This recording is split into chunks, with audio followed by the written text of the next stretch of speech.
day, my 3-year-old daughter was sitting on the floor trying to stuff her feet into a pair of shoes that she'd grown out of.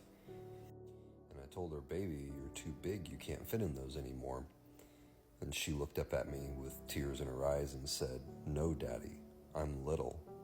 And it was in that moment that I understood why growth is so painful. These were her favorite shoes, and she'd made countless memories in them. Trips to the fair, walks to the park. Those shoes represented a beautiful season of life that was coming to an end, and that we would never get to have again. You see, that's the difficult part of growing up. It's the quiet struggle, realizing that we don't just outgrow the difficult seasons of life, but also the beautiful ones. Not because they're bad, but because we've simply outgrown them, and that's hard to accept. It's hard to accept that some of the people we hold closest today may not be with us tomorrow. It's hard to accept that hobbies that we were so passionate about in our youth might one day seem silly to us. It's hard to accept that parts of our life that we once held most dear may one day be too little for us to fit into. Because to create something new is to destroy what came before. To advance is to leave behind. To grow is to outgrow. And the problem is that oftentimes, like my daughter, we want to stay little so badly that we will try to stuff ourselves back into a life that we've outgrown. This is why learning to trust God with your heart is so terribly important. Because growth is hard. It's hard to move from the beautiful parts of life into new seasons. Sometimes we hold on so hard to something that was good that it keeps God from being able to give us something that will be great.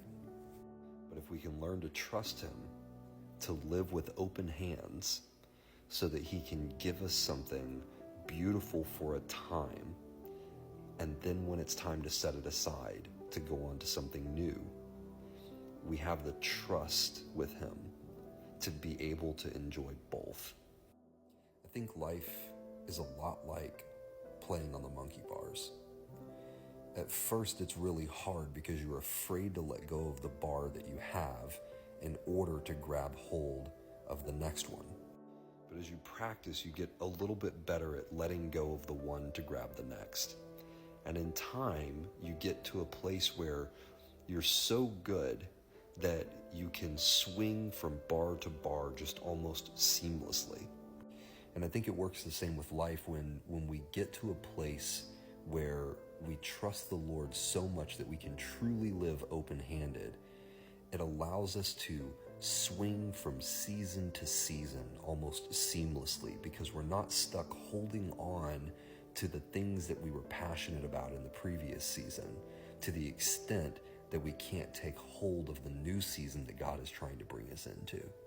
Because let me tell you, if you're following Jesus, there is no end to that growth. We are built for infinite growth. We are designed as beings to grow infinitely because we are in the image of God who is infinite, which means that there will be no end to this growth process as human beings. And the sooner that we can learn to trust Him with our hearts so that we can seamlessly move from season to season, the sooner we will be capable of being fully present in each moment, enjoying every single moment with our kids, every moment in whatever career or work He has us in, every moment of our life we can enjoy the full richness of the moment because we're not afraid of having to let it go. And we're also not in a rush to get past it. I think this is the secret to life. Trusting God so much that we can live truly open-handed, where He can place the most fantastic thing in our hands and then take it away and then put something else there, and we remain unmoved.